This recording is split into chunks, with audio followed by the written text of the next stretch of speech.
in the dark. It is. All true scary stories are going to be narrated by yours truly. And before we started, I wanted to thank you all so much for being a part of my channel. It gives me an outlet, and hopefully it gives you some kind of tingles, and relaxation if it doesn't give you tingles.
If you have any ghost stories of your own, I would love to read them on one of my channels, or my channel. I would love to read your story on my channel.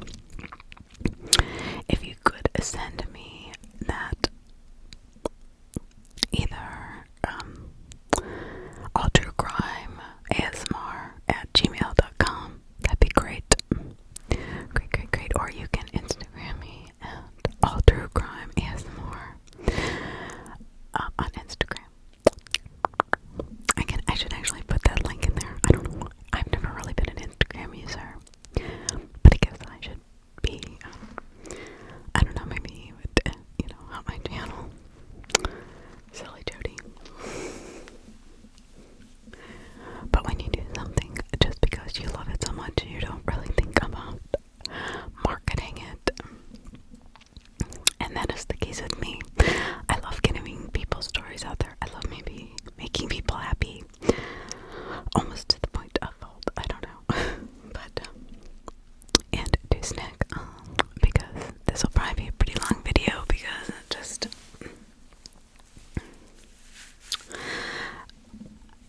I've been feeling kind of Sundayed today. I don't know what that even means, but I guess my mom always hated Sundays and Mondays and Fridays and afternoons. I don't know. When we lived up north, she didn't. I don't. Wait, do I know that? I've only said that 100,000 times. My dad says, we already know that, Jodi. I know. I was just reminding you if you forgot. So,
faces was just another old dusty window that, peers just above the ground where the great weeds overgrow, and the framed windows have bars on them so people cannot escape, which has always freaked me out, especially when I was young, because I didn't understand why, if they were just mentally ill, why they had to be kept in cages.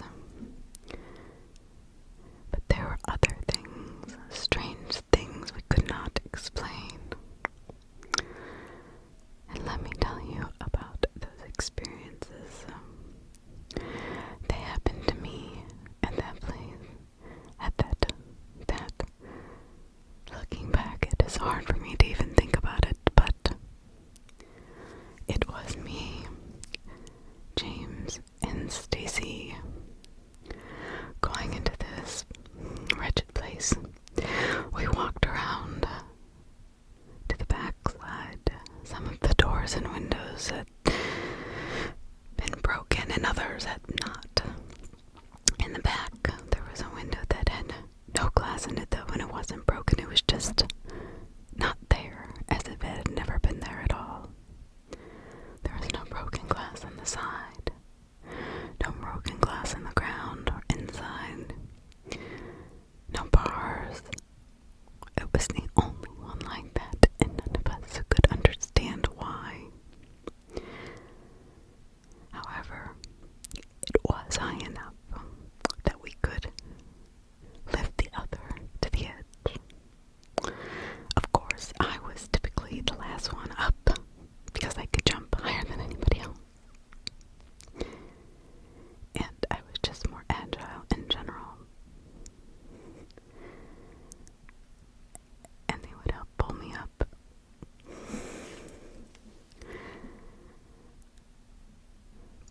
Then I looked to my right and left, and there's glass on the floor on both sides, but feet away from where the window is that we are going through, and not a bit in the frame, which should have been the first red flag.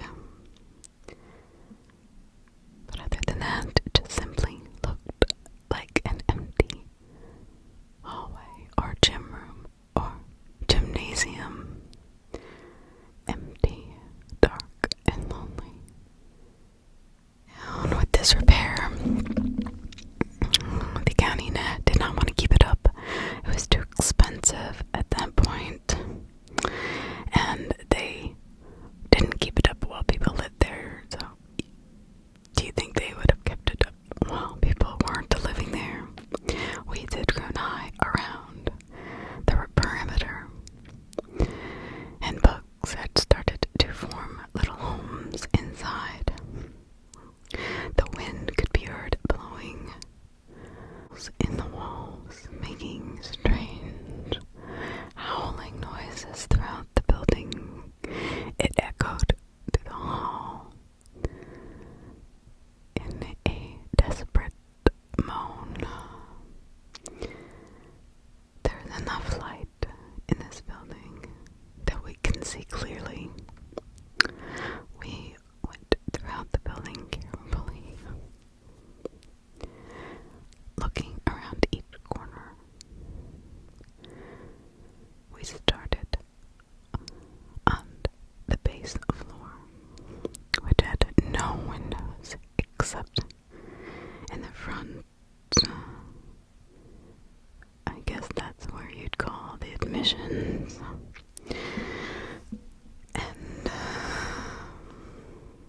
And looked like they belong in a prison. You know, the ones that were slitted and you could open or close them with your fingers, or there had been screws where once a little handle had been to turn them open and shut them tight. But even beyond these little windows that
hands in yellow, as if these patients had just laid in their own feces and excrement for days or months on end, having bed sores so bad that they would bleed through under the white sheets, or maybe even worse. I shudder to think about it. The floor is stained brown too, and over there's scorch marks here and there in the building, which also gave me caution. Some of the windows were intact though, especially in the upper floors, but most were not. Just the lonely bars that prevented them from escaping protruded also slightly out into the world. I'm sure each one yearned to be in, instead of in this wretched place. But most just let the wind blow through the building, making the temperature fluctuate constantly as we carefully trotted through this building. The floor slightly creaked in places. The floor, I could swear I could hear another pair of footsteps beside me. We did find some of the windows that faced our dorm on the top floor, where we had seen some movement all the way from over there. But we didn't know what that was. It could have been a tree branch, or now we're thinking it was something else, which had driven us this day to come here in the first place. Stacy and James had demanded we go. I wasn't so sure, having dealt with ghosts of the past before. I know this can be a dangerous thing to do. I didn't want to end up taking something back with me. We found some of the windows that faced the dorm, and then, as we did, we just passed by them. But as we passed, there were no curtains in these windows, which would explain what we could have seen. On the floor, there were several stains again, and scorch marks, and a place where it looked like someone had built a fire and had used some of the debris around the building to burn. Obviously, there had been people in here at some point in time, squatters of the like, which would make sense due to the seclusion and lack of interest in this old, creepy asylum. After we checked out the top 2 floors and found nothing of note, we went back down the stairs to a landing on the first floor, and we see a room just light enough by the soft dimming light of the afternoon that came in from the front of the building. This is the first time we really were able to notice the smell. On the upper floors, we didn't really smell this. I mean, I'd get a whiff from time to time, but I thought it was garbage. But the wind kept most of this to a minimum. Now that there was no wind, that was not the case, and the smelled different than just garbage. Urine and feces and decay had been what entered my nose. It was almost enough to make you gag. Stacy turned and looked at me and looked like she was pale from the smell. The smell of rotten decay just was overwhelming. We headed down towards the light on the main floor. It is locked and barred, so of course we cannot get through. Of course,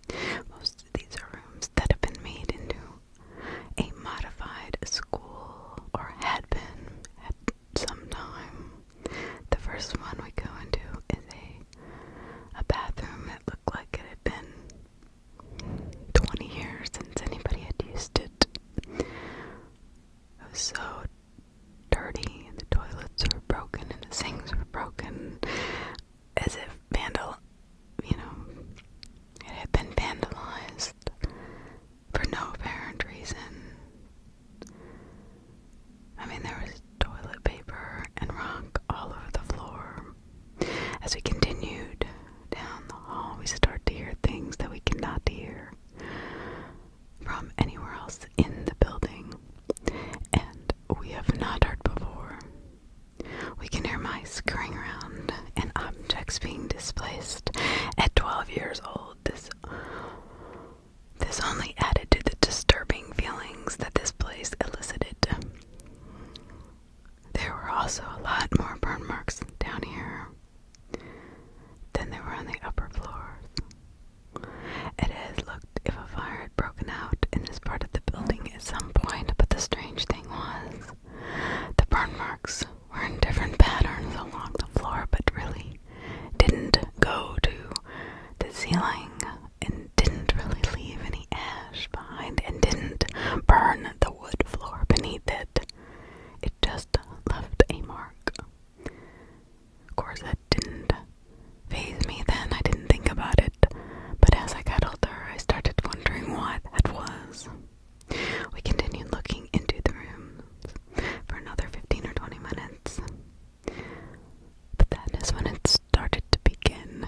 The door behind us slammed shut, scaring all three of us to death. But we cannot determine if it came from in front of us or behind us. I say behind, but the rest say it was in front. Maybe it was just the air. Maybe it was just us walking by. I kept telling myself. We stand as cold and still as death and try to listen for any clue as to where it came from. We listen like statues for a few minutes, and we begin to hear footsteps coming. They're coming towards us, but are not moving quickly, but rather at a steady walk, as if somebody was on a mission. As far as we knew, we were alone in the building. Who else would have been here and walking like that? At this point, we wanted to know where the footsteps were coming from, but at the same time, we wanted to leave. Bolstered by each other's company, we decided to stay, of course. Could not look weak in front of the other. That was always one of our weaknesses. In many occasions, taking cues from the sounds we heard, we followed the footsteps brilliantly. They seemed to sound to be going away from us. We picked up the pace as we were giving pursuit, thinking one of the others was trying to scare us. We come along and across another staircase, and that was barricaded up with display cases and bed frames. More bed frames, all of which had sheets that were stained with the same kind of material on the ones in the hallway. Why would the staircase be closed if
of stairs around for someone to get away.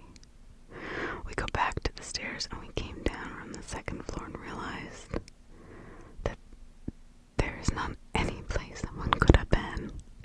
Not a single person could have gotten in or out except the way we came. So how could this be? And where did they go? Did they just walk through the rubble that had blocked the stairway? Was it a ghost? This is particularly scary because this is where the most of the stories came from about scary things happening to people in here. We noticed a door had been taken off its hinges, and the smell is extremely strong. The smell, it's changing now. It's like this part of the building harbors it, as if it were its dwelling. We are talking to each other, and we hear a thump in the floor in front of us. In the shadows, we see movement, but we cannot really get what is moving because our flashlights are pointed in a different direction.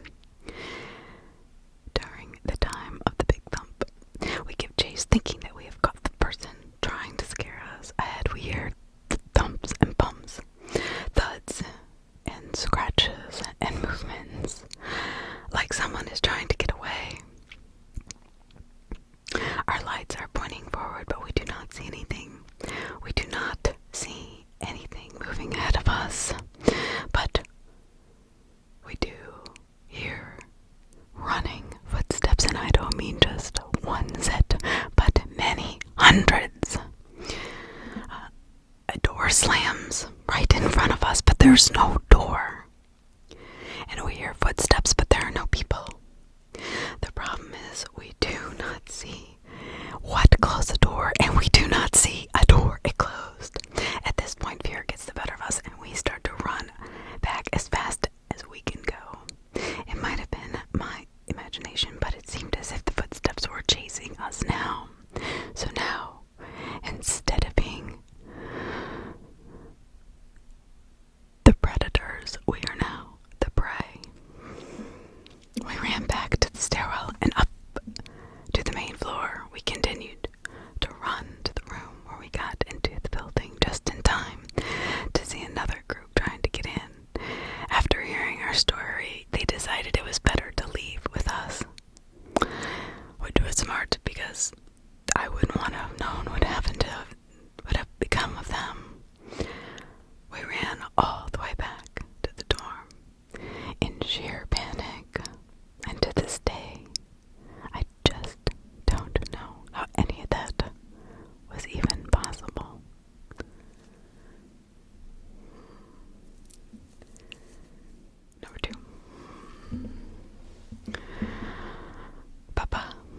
was my son when this all happened.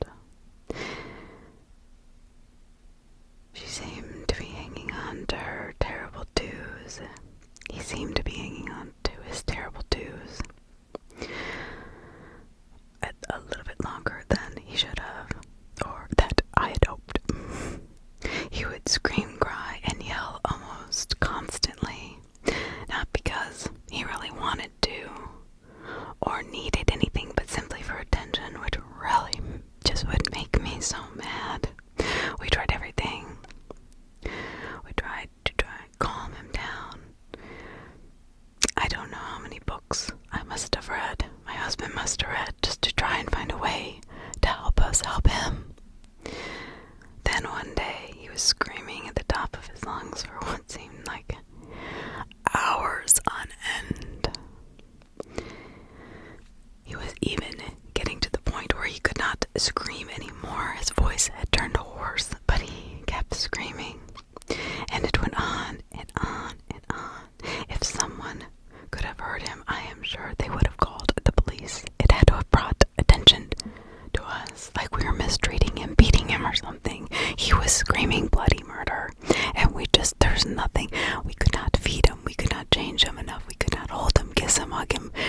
This child was unconsolable. And then he seemed to turn around toward the hallway and suddenly stopped. All these hours passing by, screaming bloody murder, and he smiles and begins to crawl to an open part of the room. So every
friends. I wanted him to have friends. He was 3 going on 4. I mean, you have to have friends in the real world.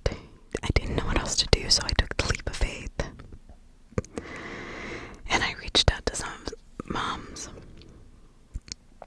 with kids his own age, hoping to play with, that he would play with their kids, that the fantasy would stop. But no matter what I did, he would just sit there and stare down into the hall, talking to nobody. Friends would come over, these kids, and ask me what was wrong with my son. I did not have an answer. I was lost. How could this child ignore other kids his own age? I decided to take him, even through the screams of bloody murder, to a child psychiatrist, and then to a psychologist, and then to a therapist, and then just one to another, and nobody could figure out what was wrong with my son. At first, he seemed reluctant to talk about his conversations that he was having in my hallway. And he was continuing to have, and he continued to say that he was talking to no one, that nobody was there. But finally, after a couple of sessions with somebody I found almost 2 hours away, finally admitted it to who his invisible friend was. I'm talking to my papa. This was an answer that I really did not expect. My eyes flew open and my heart sank, because my father had died 7 years ago. And even before he was born, how could he know who his grandfather was? It sent chills down my spine. The hair stood up on the back of my neck when the doctor told me this. To this point, I had never even heard him use that word before, which was the strangest part of the answer he gave. To have a concept of who Papa was. I mean, it just seemed beyond what my 3-year-old should have been capable of, since he had never met the man. When the psychologist asked him to describe the look of this man he called Papa, what he said scared me. Somehow he was able to give an accurate, detailed description of what my dad had looked like shortly before he died. Frankly, it was unbelievable.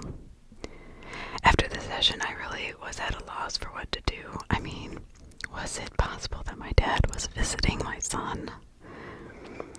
I did not know what to think. Encouraging. It seemed risky at best, but I did not want to feed the fantasy, which I believed it to be. On the other hand, though, he was not hurting anyone, and he had not been throwing the fits that he had for over a year now. An improvement, no matter what the cause, was a welcome change to the 3 years prior. A week later,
must have been watching over me this whole time.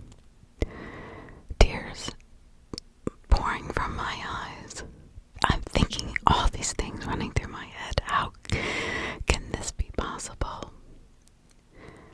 He must either have felt that I needed him a great deal or had always been there. Thinking back now, I remember feeling different parts of the house, feeling really warm, and that same sense of love, that kindness that was invoked in me that night.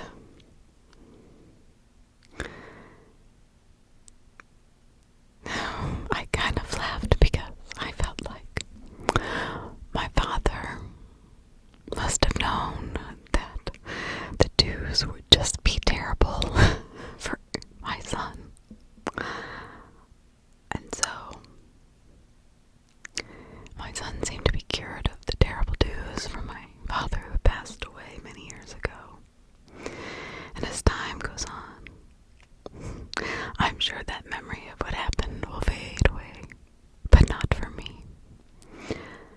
That love and happiness and warmth will always stay with me as I remember my father standing over my bed smiling in his blue light and his warm heart that he always had when he was alive.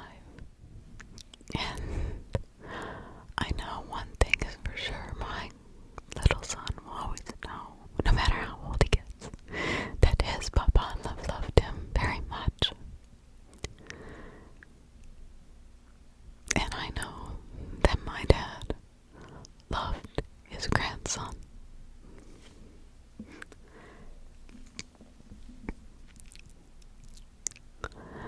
The creepy eight-legged crawlers, arachnids.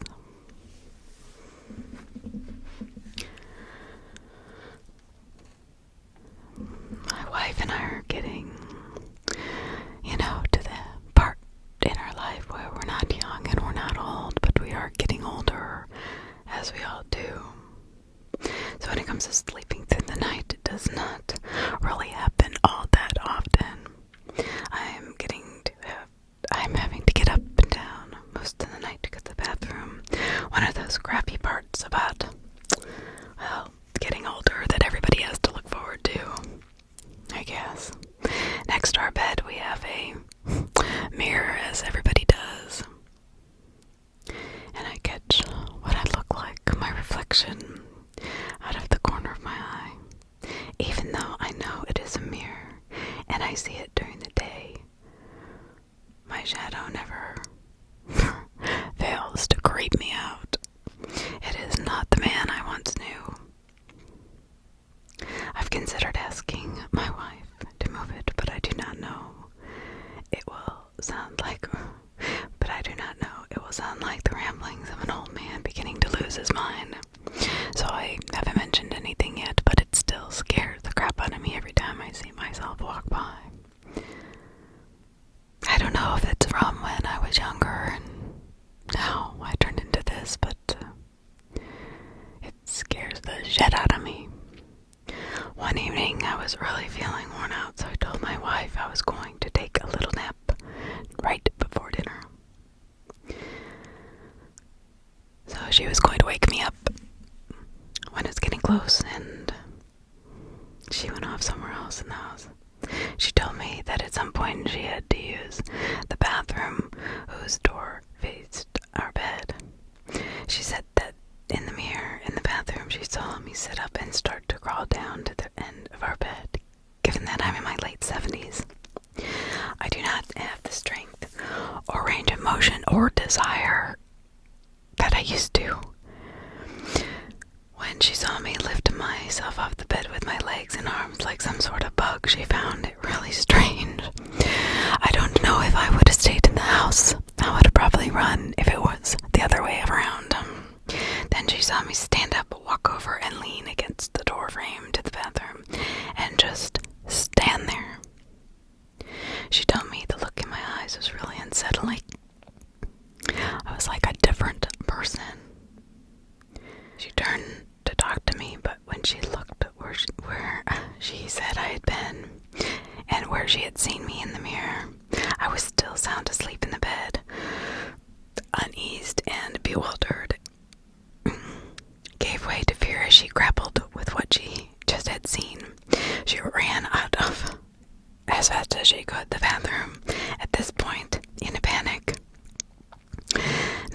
if she was starting to have some sort of clinical health crisis or something else was going on. You know, as we get older, everything is part of death. You cannot say, as an older person, you cannot say, I see or feel anything out of the complete norm, or they want to send you to the old person's home or insane asylum, or you have Alzheimer's or something that is definitely fatal, which is one thing about getting old I do not like. She backed up against the sink and just stared at me in the bed. She was torn between wanting to let me sleep and waking me up to ease her mind, her frantic mind. As much as she did not want to be alone right then, she wanted to let me get some rest.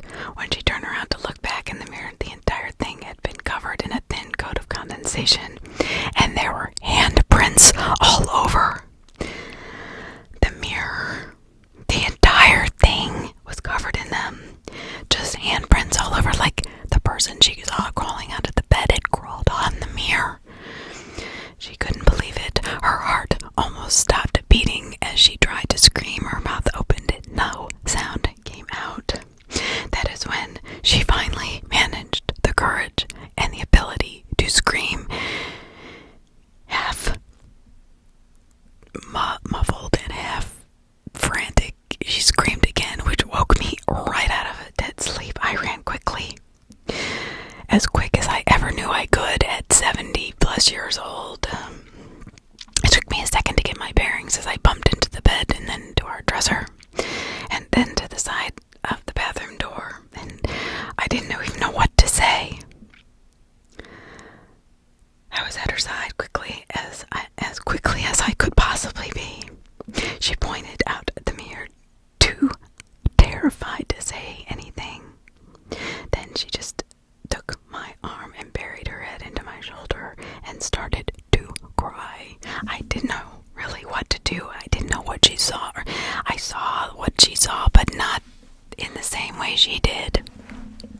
I had not seen me, who was not me, crawl like a ant or a bug or a spider out of the bed and across the room and then up under the mirror. I didn't know what to make of this. My head was spinning because I know when I get up at night and I look up to myself in the mirror lately, I feel the same way, that it is not me there. But I didn't want to say anything. When I asked her to explain what happened and what was wrong, she calmed down for just a second, at least long enough to tell me that what she had seen in the mirror, and then how the handprints seemed to just have appeared out of nowhere. A cold chill ran down my spine, and it wasn't just from the story my wife had just told me. As fantastic as it sounded, she was not someone who would scare easily or make up anything like this. I myself already did not like what I saw every night in the mirror next to our bed, and this was not about to help matters either. I felt a freezing cold chill pass right through us, as if something or someone had placed their body metaphysically between the two of us. We both stood back and shuddered, and then the back of my hairs stood up on my neck, and then started putting each of my hairs on my head on end.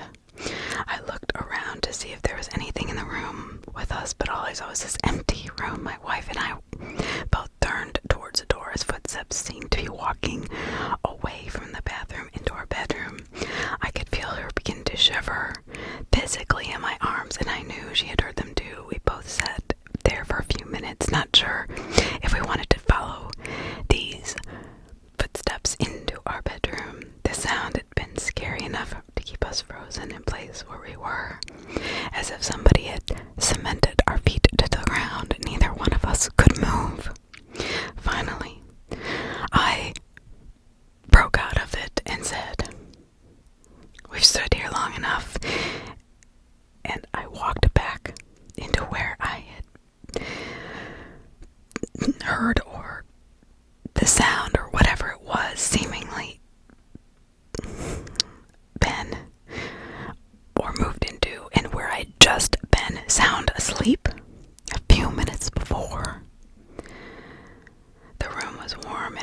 did not seem off to me. Even if it did, though, I'm not sure I would have done anything about it anyway. Not wanting to be left alone, she followed close behind me. As we pushed deeper into the bedroom, no strange noises, no cold breezes, just still and silent. Silent. As we got our wits and our breath, we just stood there in the silence and stillness, almost oddly still. There was no birds making calls or singing outside of the room, which we always heard from our bedroom. And the weirdest thing was our window was open part way, so we would have definitely heard something. A car driving by the street, a bird, the wind, something. But it was a stillness that was almost so empty. It was unreal. But thankfully, there had not been enough encore performance to this event in our home. Frankly, I thought I would move out of here. If there was. The home is older, so I suppose that it is possible that someone had died there at some point in this house, and it could still be residing here with us. I have been interested always in the paranormal and spirits, but always from a distance. And honestly, this is how I prefer to keep it.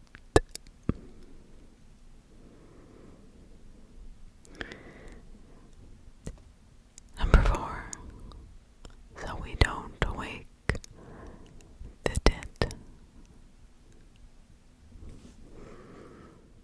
Was born in the fall. For the first little bit, we were living with my mom and dad until our house was finished being built. As many of our friends, our room was upstairs, and little Sienna's room was right to the side of ours. The first odd thing to happen was when my husband, Chris, and I were in bed talking about, the news, politics, what was going on in the world. We were both big on that, and we loved to debate with each other. Sometimes getting heated to the point I think we're gonna wake little Sienna up. I heard Sienna sigh while sleeping, and it sounded like the monitor moved just a little bit. But that was impossible. It was hard to describe the sound. It was like the sound of when someone bumps a camera while it's on a camera stand. But Sienna couldn't have done it because the camera was 5 to 7 feet away from her. We both looked at it, so we had both heard it. I knew he had when he stopped talking. And we looked over at the monitor and saw what looked like 2 or maybe 3 shadowed people standing at the foot of her baby crib. Panicked, my husband Chris jumped out of bed and ran in to check on her while I was still frozen, staring at the baby camera. The minute he flipped the lights on, they all disappeared like a poof. It was gone. This blew my mind. It could not be possible. I yelled at him to shut the lights off again, and he did. Nothing was on the monitor. Well, that was odd. Did we see what we thought we had seen? With nothing else happening on the monitor, we brushed it off, continued our conversation, said it was our mind playing tricks on us, and we went to sleep. About a month later, in the middle of the night, we were sound asleep. Then all of a sudden, from a deep slumber, we were both woken, as if a bomb had gone off inside the house. Somebody was banging their fists on the other side of our wall, Sienna's room. Again, Chris jumped out of the bed and ran into her room while I was hastily frozen, staring at the camera, checking it out. I saw nothing of the ordinary, no shadows, nothing, but we were both woken as if rioters had been running down our street, or more like in our bedroom. Chris came back, shaking his head. He said, "I had no idea Sienna sound asleep. How is that possible? It was so loud.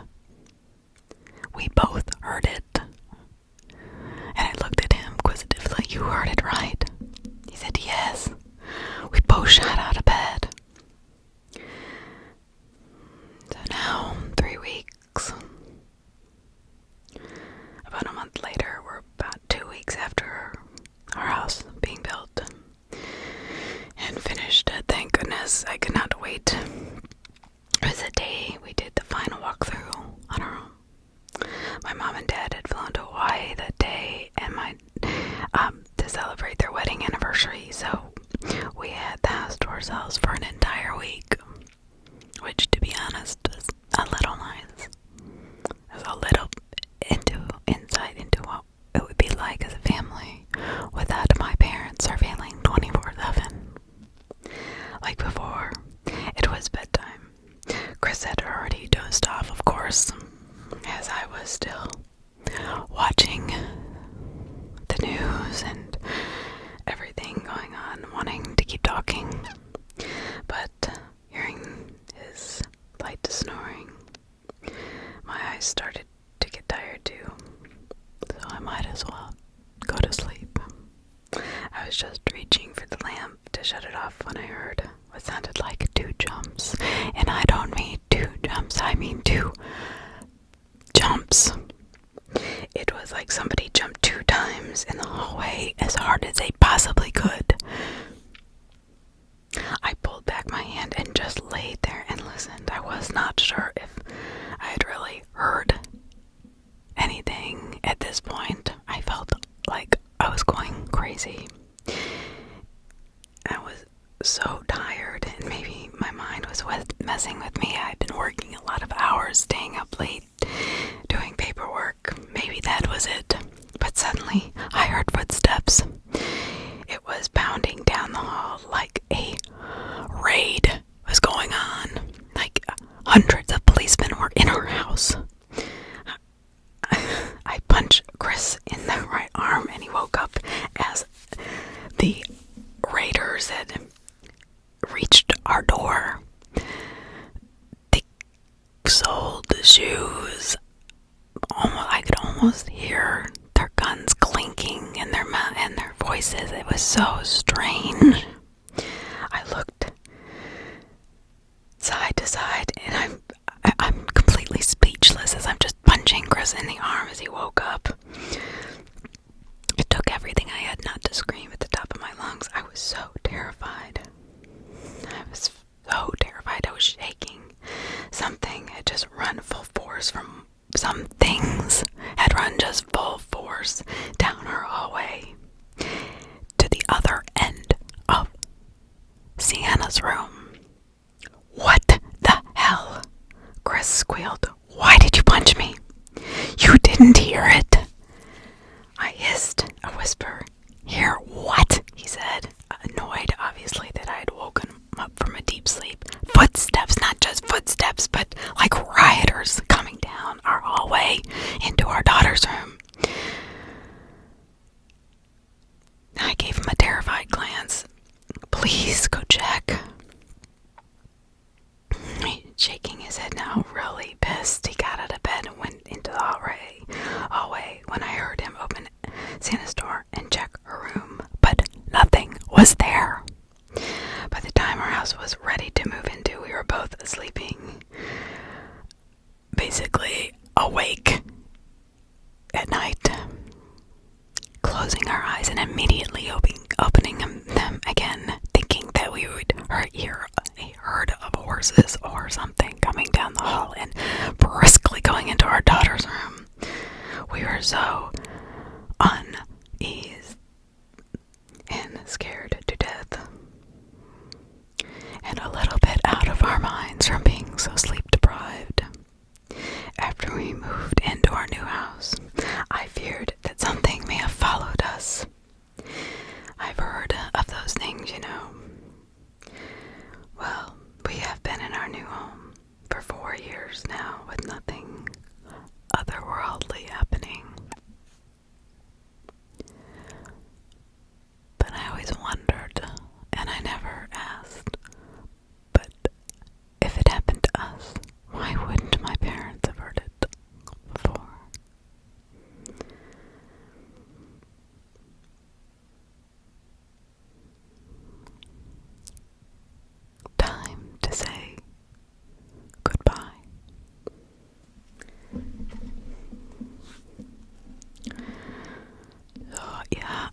others were still wide awake and chatty, which was annoying to us that wanted to go to sleep.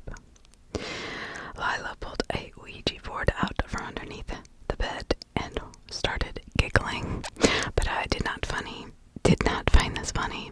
She asked if we wanted to play. Everyone but me immediately agreed. I'm looking at them through horrified eyes, being fully warned by my mother not to touch them. Most of the girls did not believe in such things, but growing up watching ghost movies, I was more hesitant. But not only the movies, but other things in my house always occurred wherever we moved. With all their curious gazes cast my direction, awaiting my answer, I had to nod yes, and I agreed. I didn't want to not fit in. I didn't want to get teased for being the only one who wouldn't. It was a scaredy cat and no would not play the Ouija board, which was fake anyway. But that was probably my biggest mistake, since I am sensitive. And that is what my mom always told me, not to play with the Ouija board or anything, because I am sensitive and they will know this. I wasn't sure what she was talking about until this moment. All these crazy girls sat in the circle and we put the Ouija board on the floor in the middle of us. All of us leaned over, putting our finger on, one by one, the little planchette. Haley, the leader of the pack, began by asking the questions as if she knew what she was doing. There was no circle sealing us off, sealing out the bad from the good. There is no proper salting or placing objects like my mom had done. There was no casting out what had come in or might come in that they were not welcome. I couldn't believe what I was seeing. This is not how you play a Ouija board, and you don't play the Ouija board. I wanted to scream at the top of my lungs. So she starts saying, "Hello, how are you? When did you die?" All of these brought chills down my spine. So disrespectful. Everyone but I was beginning to get discouraged. I was elated and ready to stop playing this game, quote unquote. Sophie asked a question next. Quote, "Would you like to hurt one of us?" Unquote. I closed my eyes and prayed to God that I did not hear what she had just asked. We all looked at her in disbelief. Thank God I wasn't the only one who thought that question was crazy. What is wrong with her? What the heck? Would you ask a spirit board something as insane? If there was something there, it would take that as an invitation. The planchette finally moved. None of our fingers were touching it, so to our horror and to my terror, it spelled out my name. I jerked my body straight up. I'm watching the planchette as it had been burned, almost as if it had been burned, and I refused to partake in this anymore. There was no unusual arguing of, "You made it move." "No, you didn't, because nobody was touching it." This is not funny," I said. I sat off in the corner of the room trying to gain my wits while they disagreed between themselves, saying somebody must have been moving the planchette by tilting the board, but the board had been flat on the ground.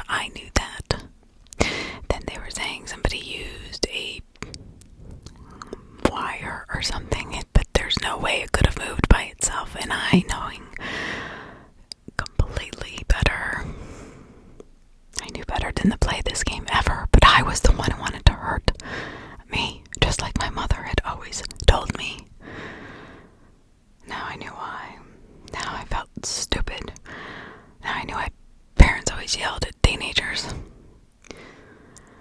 Mostly I was just embarrassed that I let it faze me so much because it probably wasn't not real anyways. But how could it not be? However, part of me felt uneasy, and the fact that it pinpointed me made it even worse. I just put it in my mind it was one of the girls that was messing with me because I was new. So, the leader of the pack, Kaylee, came over to me and she gave me a sympathetic hug. I'll put the board away, she said, and with a toss of her hands, we can do something else. We can watch another movie, and I'll let you pick it. I could tell she felt horrible, and I saw the compassion in her eyes because she could see the fear in mine. I nodded slowly and watched as she stuffed the board back under her bed. Then I sunk deep in my sleeping bag and tried my best to push the game from my mind so I could get some sleep. Around 2 in the morning, I was awoke to wetness on my face. It was warm and syrupy. I sat upright in my sleeping bag and wiped at my face. It was blood. Looking around the room, I noticed all the girls were awake, but Amy, and they were staring at me in panic. Confused, I ran to the bathroom and took care of my bloody nose. Once I got it under control, I came back to the room, to all the eyes again on me. What? I demanded. Haley, gulping deeply, said, "You were talking in your sleep. Like a lot." The others chimed in. What did I say? I asked as I situated back in my sleeping bag, holding toilet paper to my nose. Couldn't understand most of it, honestly. You did say die before you woke up, though, one of the girls recalled. You guys are nerds. You're just freaking me out. You're freaking yourselves out. Just go back to sleep. I was trying to keep my cool, acting tough and unfazed by it, but to be honest, I felt not just only uneasy, but not myself. Also, I'd never gotten a bloody nose in my life. So I felt really weird the next morning and into the next week. I was relieved to finally be home and far away from that board. Gave me the creeps. I took a long shower and laid there on my bed reading a book. I started over 3 weeks ago, and then there was a loud bang on my bedroom door, like one loud knock. I went to the door and opened it. No one was there, and nothing was on the carpet.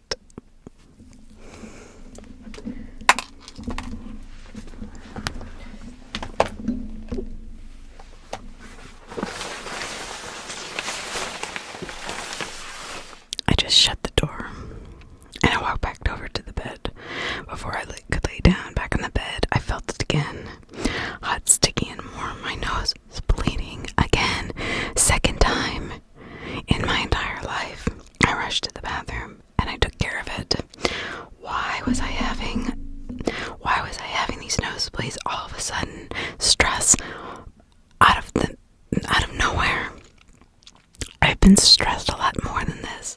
I tried my best to ignore it. I laid back down, held the tissue to my nose with one hand on my book in the other, and I tried to clear my mind by reading it. I thought that as long as I did not believe in it or acknowledge it, it was weird. It could not happen.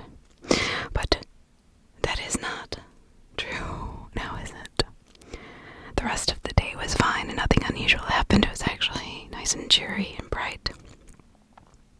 And I felt my old self again at bedtime. I was miles away from that stupid board talk, and it could not faze me.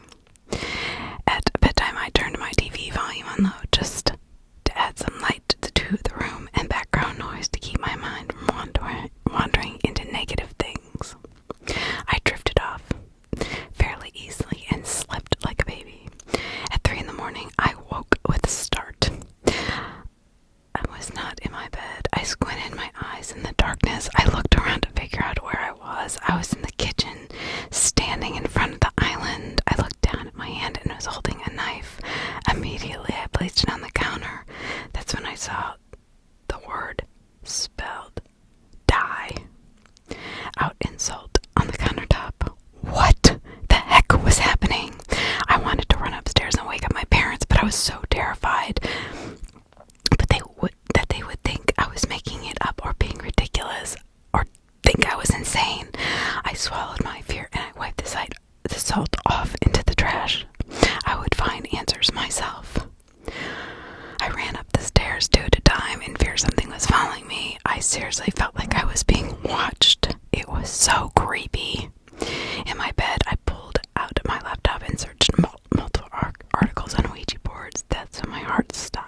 next morning, I called my friend and asked if I could come over so that we could say goodbye on that board. She agreed, and we did just that.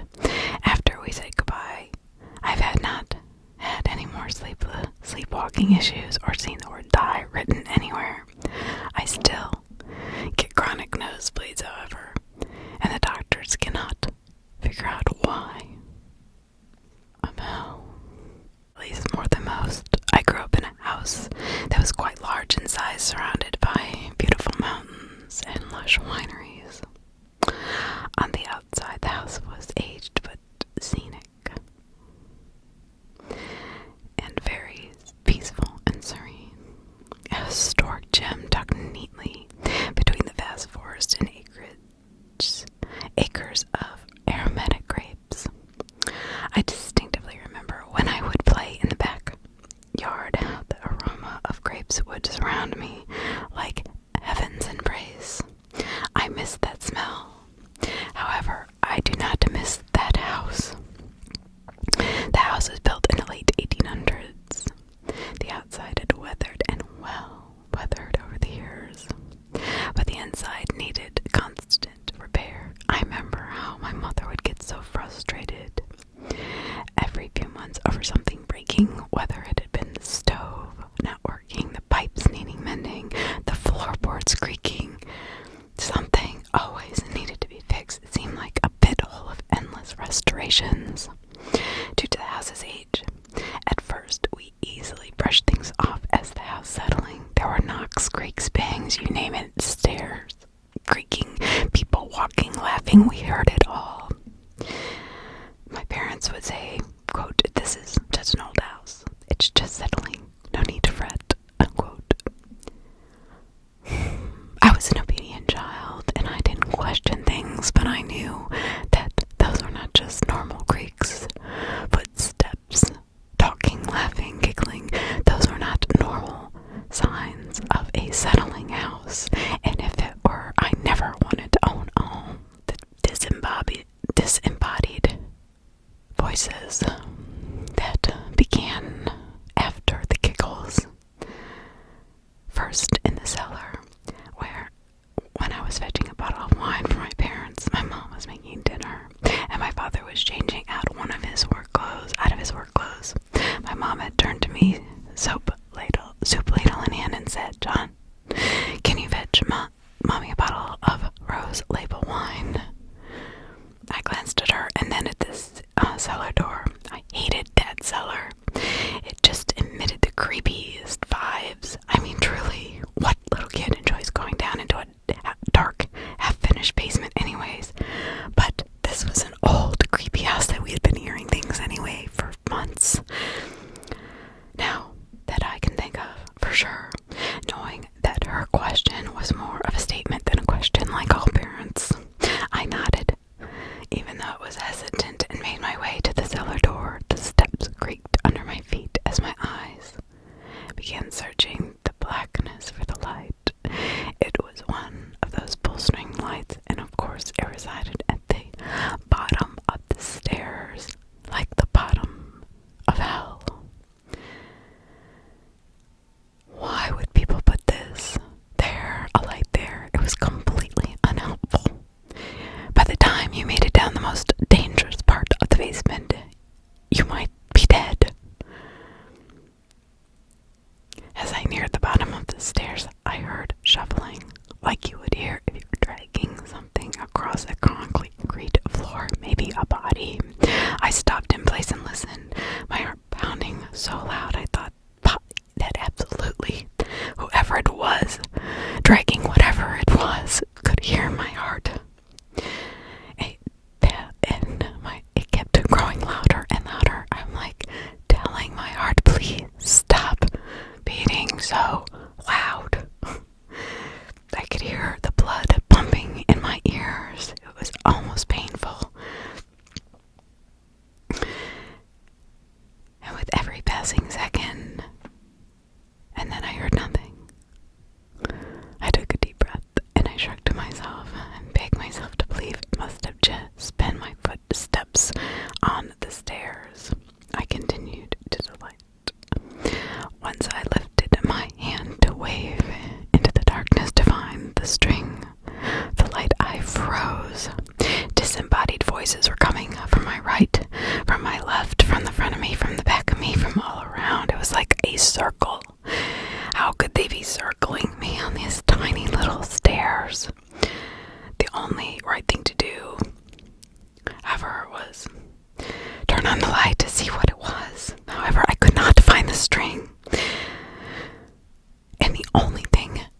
right where it seemed all be emanating from was the furnace and an entry to a small room no one has ever used since we moved here. I could not make out what any of the whispers were saying, but I knew they were indeed voices. They were voices of the dead. I trembled. I don't know how I knew, but I knew. I trembled. I turned on my feet and started running up the stairs, praying to God I would not fall and break my neck. I burst out of the cellar door, breathless, and my mom, still stirring dinner, looked up from the pot, surprised. "Are you okay, and why are you running out of the cellar? You're causing such a racket." She's yelling at me, waving her ladle in the air before she went back to stirring. "Did you fetch the bottle?" Typical parent, all she cared about was if I had gotten the dang bottle of wine. She didn't care that I was almost eaten by God knows what down there. I was not going back down there, and I lied. The light bulb is burned out, and I can't find my way around. Just as the words came out of my mouth, my father came sauntering into the room. I'll have a look at it, Nunny." He leaned over and pecked her cheek and gave me a stern look, as if punishing me with his eyes for my silliness of the dark. He pushed past me as if he didn't even see me and headed for the cellar. I turned my body and followed him with my eyes until he disappeared through the threshold. My mind was frantic with thoughts. My dad just walking by himself alone in the dark like I just had. I was worried he would not return. After a minute, my father reappeared with a bottle in hand and handed it to my mother. "What was wrong with the light?" my mom asked. My father shot me a distasteful look, then softened himself as he turned to my mother. "Nothing, honey. It just must have been too hard for Johnny to pull." I eyed my feet in embarrassment and retreated to my room until dinner was ready. I did not like being in the house by myself. If I would come home from school on any day and no one was home, I would wait in the front yard until somebody else arrived home. Why was this, you ask? Obviously, it was not just because of a silly cellar incident. No, it was so many more incidents that happened throughout the years. I cannot even count them all, let alone recollect them all. Night after night, day after day, it didn't matter what time or day or who was with me. I could feel it constantly watching me, or them, or whatever it was. But there was something in that house that was not alive and was not from this world. I was so flustered and frustrated. I couldn't be even in my home alone. I felt like such a wimp.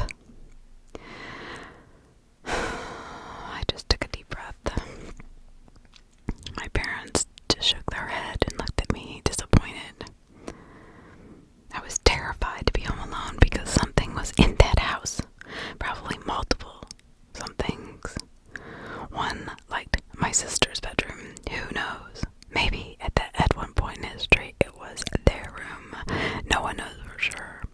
But getting back to my story, I will tell you about what I saw one day while waiting outside after school. As I mentioned, I refused to wait inside until someone else was home. My gut just told me not to risk it. I was walking back and forth, pacing along the long dirt driveway, and felt like something was watching me. My first thought was probably the trees, maybe a bird. I searched the tree line and scanned up the trunk to the branches. There were so many trees that I shrugged it off and continued kicking dirt in the driveway, patiently passing the time. Overwhelmed with another wave of uneasiness, I looked again.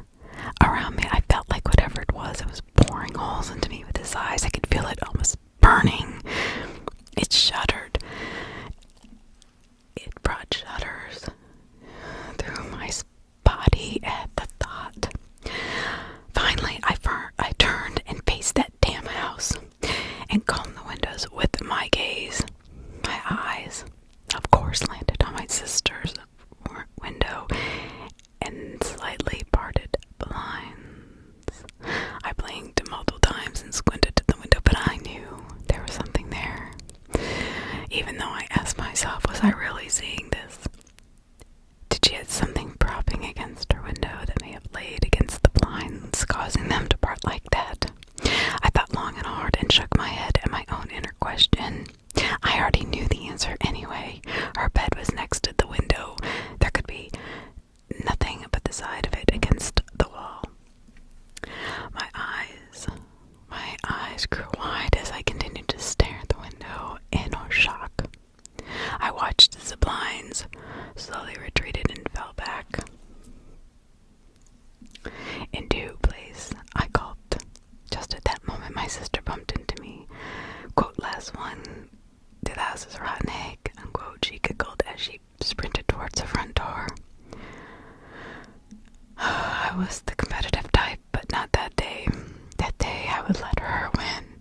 I was not going inside the house until my parents got home, however long that took. I would wait. As I have made you aware, this house of haunts has many stories and evil memories. There is one last one I feel like I should share that will help you understand it all. Why I say something resides in my sister's room. Sure, the window event was creepy in itself, but this one takes the cake. First, there was the feeling. Whenever I went into my sister's room, I was just overwhelmed by a feeling of invading, as if it were silently telling me to get the hell out. I brushed it off, of course, because at the time we had not lived there long, and I just assumed it was the age of the house leaving me unsettled. Then one evening in my sister's room, watching television with her while our mom made dinner, as I explained, her bed is against the wall with the window. Well, her dresser was perched over her bedroom door near the hallway. Over by her bedroom door near the hallway. We were laughing at a silly kid show. The sun was going down outside, but the room was still quiet and very light with daylight. Enough so that I was able to get over the creepy feeling I would get to being in her room. At a commercial break, I got up to go to the bathroom. As I stood, everything on top of her dresser, a hairbrush, a few articles of clothing, and her makeup fell off the floor. Unable to take a step forward, I glanced over my shoulder at my sister to see if she had seen that happen as well. The look on her face was priceless. Her mouth was agape in a way I'd never seen. Her eyes beamed as wide as they could go, and she was nibbling on her bottom lip. She brought her eyes wide from the dresser and met mine. Yes, indeed, she had seen it too. Now, sometimes in this house, I was scared, and sometimes I liked to tease whatever it was just to see what it would do. So on my way to the bathroom, before I exited her room, I asked it to put everything back while I was before I came back. My sister rushed to my side, refusing to be alone in the room, and I waited outside the bathroom, and she waited outside the bathroom for me to finish. Once we were back in her room and everything that had been brushed off the dresser on the floor was atop her dresser, she could not believe it. It wasn't a trick, and she knew it. It took my sister nearly 3 weeks to agree to sleep in her room again. My room was on the opposite side of the wall to my sister's. I would hear scratching noises in the middle of the night, like there was possibly a rat in the wall, but I knew better. I would just chalk it up to that because the house was historically old and, as I mentioned, needing constant repairs. One evening the scratching was so loud I thought something was going to break into the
me some earplugs and started using them on a nightly basis.